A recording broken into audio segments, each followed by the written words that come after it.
Ayun pala, bawal na yun. Sure, natin na labas nito. Ayun, laki na natin.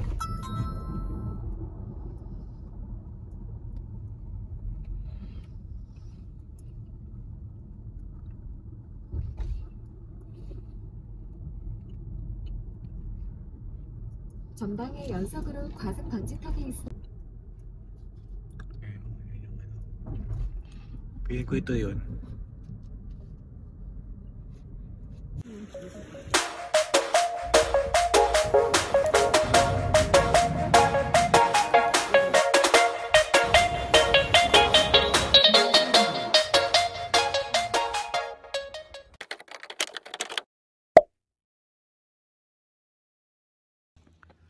Ay, grabe. Ang layo. Wala na kasi tayo, malika na. Unahin natin yung bahay ni ano. Unahin natin yung bahay ni sino ba yun? Si Shimina. Wait. Hindi dito. Layo. Grabe na rin. Doon natutulog ako lang po na. Pero ang layo. Grabe yung mga bahay dito. Talagang ano siya.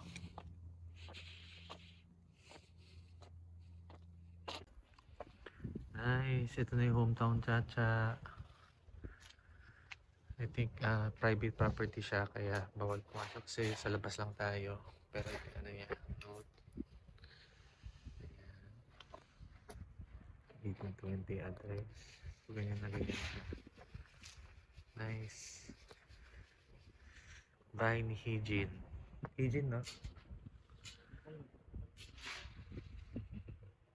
Tapos meron din siyang ano dyan. May view din siya dyan. Nandito si Hejin. Tapos yung dalawa. Tapos may dalawa sa likod. Oo nga, may tatlo pa. Okay, dapat baba naman ano. Medyo kapusa sa time. So, let's go for the second film. I mean second destination. Dito sa area na to. Yung lighthouse na yan yung ano nila. Diyan sila nag-shooting. So, hanapin natin dito. Yun o, tama-tama.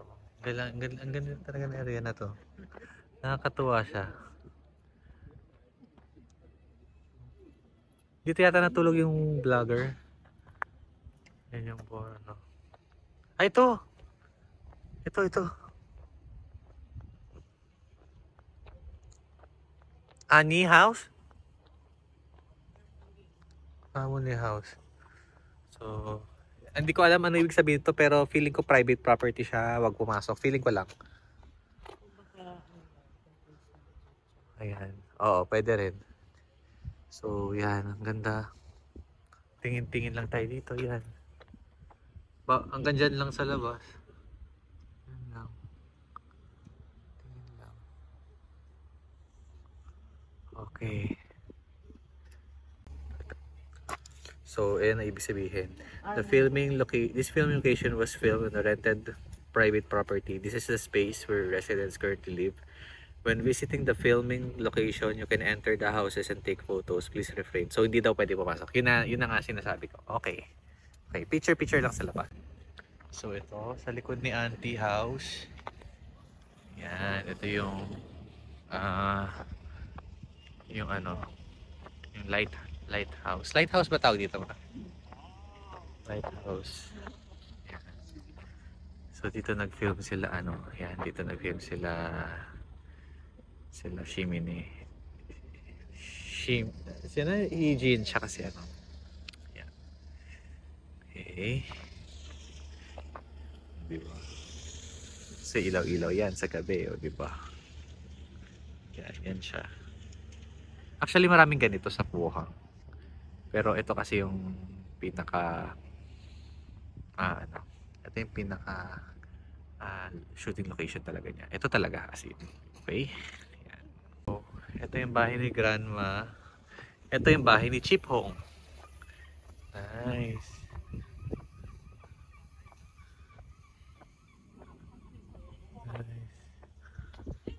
may nakatira sa loob. So ano, hindi siya pwede pumasok man na, may nakatira sa loob kasi. Ayan, bahay ni Chipong. Ayan. Ito siya.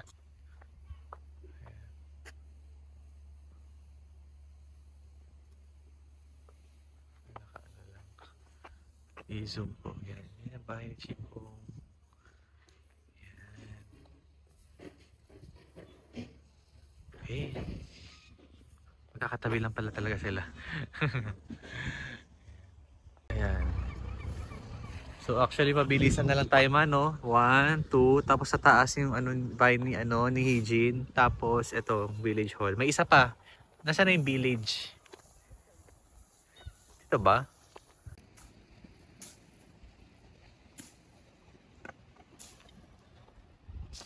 Okay. So ito na yung bus station sa nasasakyan namin papuntang KTX Pohang Station. Ayun yung village mall. Ito Ayan. Yan yun. Ito siya. Yan. Yan yung village park. Tapos yun. Yun na. Sasakay na kami dito. Katabi lang niya basta. Sana makaabot kami sa KTX. La la la la la la la la la. Maybe someday. So magagabi na dito at wala pa rin bus. Naku, less than 2 hours na lang. Pero 1 oras pa na may namin. Ay, bahala na. Kaya yan. Kakaabot yan. Lubog pa siguro siya sa sa Hometown Chacha. Oh, parang Hometown Chacha feels talaga dito sa Pohang.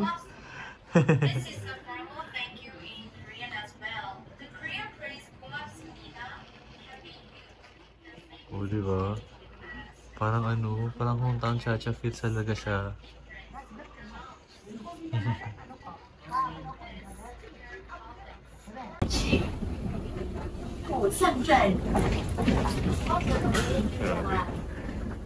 Nakaabot kami. Tignan lang mga kababata. Ito, yeah.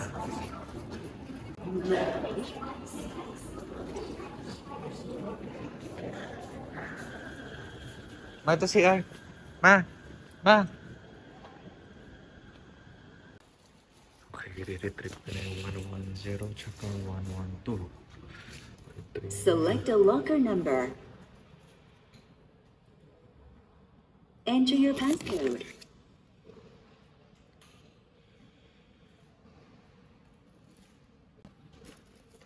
Ay, 4-5 na po. Select payment method. Insert cash. Take your change. Take your receipt.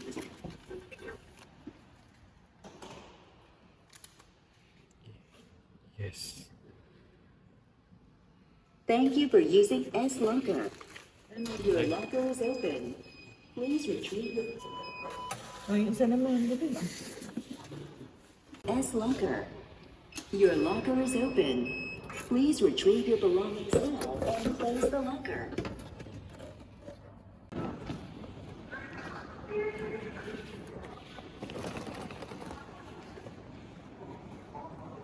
Boarding na. Boarding na. Bibili ka pa ba? Ayun o, 7:21 to Seoul. Track number 8. Oras na ba? Ayan na.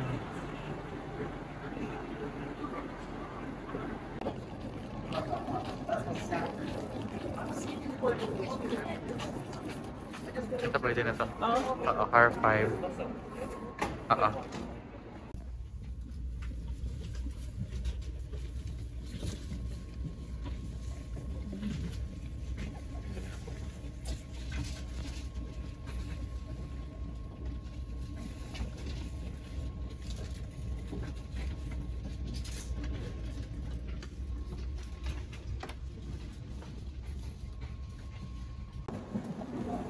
We're in Seoul, back to Seoul from Pohang.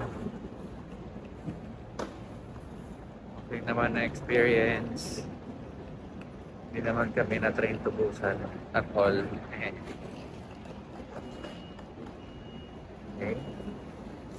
Okay, bumaba rin dito. Okay, let's go up.